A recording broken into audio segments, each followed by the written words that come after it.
Buenas, hoy comienzo con una nueva sinopsis, esta vez del libro del nacimiento del sujeto del inconsciente de Bruno Bonolis. El primer título o ítem que orientó mi lectura fue Análisis de los términos de sujeto, saber y verdad. La investigación de Bruno Bonolis comienza por dar cuenta de las condiciones epistemológicas que dieron nacimiento, a partir del surgimiento de la ciencia moderna, al sujeto de la ciencia, dividido entre saber y verdad. Tomar este punto de partida tiene su justificación en la importancia que le ha dado Lacan al señalar en La ciencia y la verdad de 1966 que el sujeto con el que se opera en psicoanálisis es el sujeto de la ciencia. Dice Lacan, el sujeto sobre el que operamos en psicoanálisis no puede ser sino el sujeto de la ciencia. Es importante señalar que esta afirmación tiene sus matices, porque la apuesta de Lacan se aleja de la ciencia moderna. Si bien el psicoanalista mantiene la división del sujeto entre saber y verdad, va a introducir y poner de relieve a la verdad forcluida en la vía científica, que el psicoanálisis, a partir de Freud, concibió desde el tratamiento de las histerias. Para el investigador o científico, la verdad no es un factor que va a tener en cuenta en su andar. El retorno de la verdad, esta será la contribución o subversión a la ciencia de la época. Conviene retomar de las ideas que se han introducido los términos de sujeto, saber y verdad, y preguntar qué significan, qué relación se establece entre ellos. ¿Es una relación estática o dinámica? ¿Ha sufrido transformaciones o se ha concebido igual desde siempre? Respondiendo a la primera pregunta y tomando licencia de lo que se plantea en el libro, realicé una pequeña búsqueda etimológica. El término sujeto proviene del latín subjectus, que significa base de algo o bien amarrado, detenido en un punto. Su significado tiene múltiples acepciones, pero la que interesa es la que designa a un individuo que conoce, que es capaz de conocer la realidad como objeto, estableciendo el par sujeto-objeto. Entonces se puede entender que hay una cierta posición que el sujeto toma respecto de la realidad para considerarla como un objeto, posición que remite a objetividad, que se entiende por la formación teórica y metodológica, por sobre la subjetividad, que se entiende por las sensaciones, percepciones, creencias y prejuicios que resultan engañosas. Ahora bien, esta concepción de sujeto surge con la ciencia moderna. Por tanto, a esta altura vale preguntar, anterior a la ciencia, ¿cómo se da en el conocimiento la relación al saber y a la verdad sin sujeto? Siguiendo con el próximo término, saber, proviene etimológicamente del latín sapere, que significa tener inteligencia y buen gusto. Para lo que concierne a este estudio, el saber es algo que permite conocer al objeto. Nuevamente, esta acepción es moderna, por lo tanto, vale preguntar, ¿qué se consideraba saber antes de la ciencia moderna? Por último, el término verdad proviene del latín veritas. Se entiende que es la concordancia entre la afirmación y el hecho. Esta acepción es, como las anteriores, moderna y tiene su fundamento en el empirismo y el positivismo. Para comprender por qué la ciencia moderna no opera con la verdad, conviene rastrear otra raíz etimológica, que es la del término griego aletheia, que significa sin velo o desoculta, es decir, lo que está oculto es el sí mismo o la esencia de la cosa, que luego, si es develada, constituye un acontecimiento transformador para quien accede a ella. Para la ciencia, nada está oculto. No hay un plano de más, ni mucho menos la realidad va más allá de los objetos, hacia una esencia de las mismas. Conocer un objeto para la ciencia no implica una transformación para quien lo investiga. Volviendo al contenido del libro, para responder la siguiente pregunta, ¿qué relación se establece entre ellos?, conviene retomar lo que Bonoris cita de Las palabras y las cosas de Foucault, cuando hace referencia al siglo antes de la ciencia moderna. Dice Foucault: el mundo puede compararse a un hombre que habla. Esto quiere decir que para las personas el mundo manifestaba verdades que los implicaban. Había un sentido íntimo que se transmitía a través de las cosas.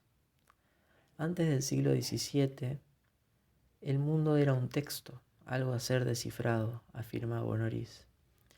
Esto quiere decir, si uno se detiene a pensar, que el papel que cumplía el saber era el de funcionar como un medio para alcanzar la verdad velada u oculta, pero que hablaba a través de las cosas, que al ser descubierta en su mismidad, se producía un acontecimiento que transformaba a quienes accedían a ella. Ahora bien, recapitulando sobre esto, el saber como medio significa que no comportaba algo más que pasividad respecto de la verdad, que cumplía un papel activo en el conocimiento. Esta cuestión pasiva-activa debe preguntarse por el lugar del sujeto. ¿Hay o no hay sujeto antes de la ciencia? Habría que considerar que de forma normativa la explicación de todas las cosas recaía en los textos sagrados antes del surgimiento de la ciencia. Esto quiere decir que la verdad concernía siempre a Dios y a sus designios para la humanidad. A lo largo de la historia ha tenido sus representantes, algunos más intelectuales y otros que en una suerte de éxtasis o de revelación habían recibido la palabra de Él. Para los primeros, Dios era supuesto al saber, y para los segundos, la verdad era supuesta a Dios. Las consecuencias de ir en contra de ello era la censura, la deserción o la muerte. Por lo tanto, respondiendo a la pregunta, ¿hay o no hay sujeto antes de la ciencia?, que nuevamente no introduce Bonoris y planteo por mi cuenta, mi hipótesis es que puede ser que no había sujeto, en tanto se lo considere como sujeto cognoscente, en un papel activo en el conocimiento sobre la realidad, ya que el saber tenía un papel pasivo y pertenecía o era supuesto a Dios, que prestaba la razón al ser humano para tener acceso a la verdad, que comportaba la novedad en una experiencia trascendental. Las siguientes preguntas: ¿es una relación estática o dinámica? ¿Ha sufrido transformaciones o se ha concebido igual desde siempre? Conviene para desarrollarlas introducir dos conceptos griegos que Foucault emplea en el curso El gobierno de sí y de los otros. Son gnótise auton, conócete a ti mismo, y epimeleia eauthou, cuidado de sí. Estos estaban íntimamente implicados. El primero es la consecuencia y derivación del segundo en la cultura greco-romana, y daban cuenta del modo de subjetivación en la época anterior a la modernidad.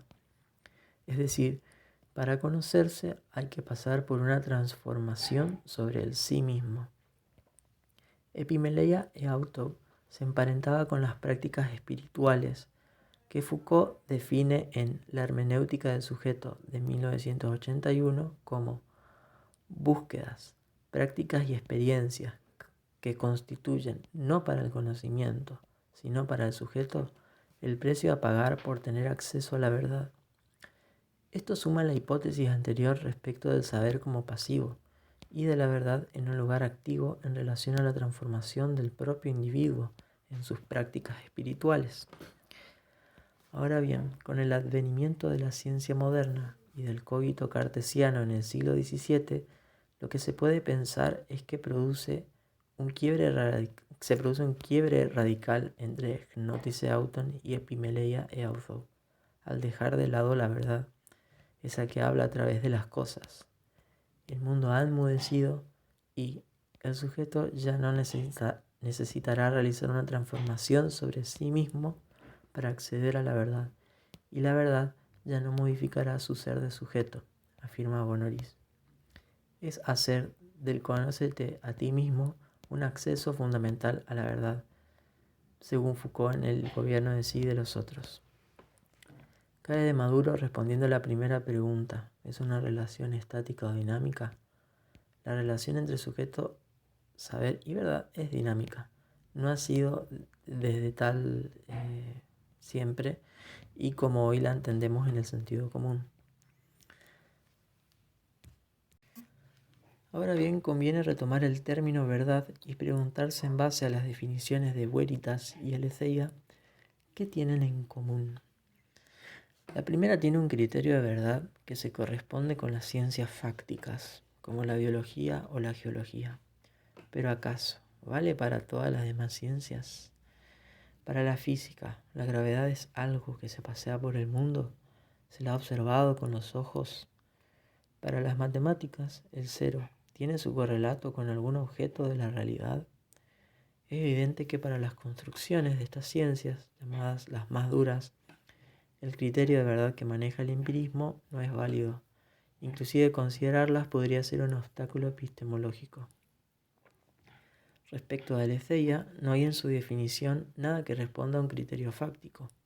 Sin embargo, podría considerarse que el punto de anclaje iría del hecho a un sí mismo, que podría remitir a la cosa en sí, cosa como objeto.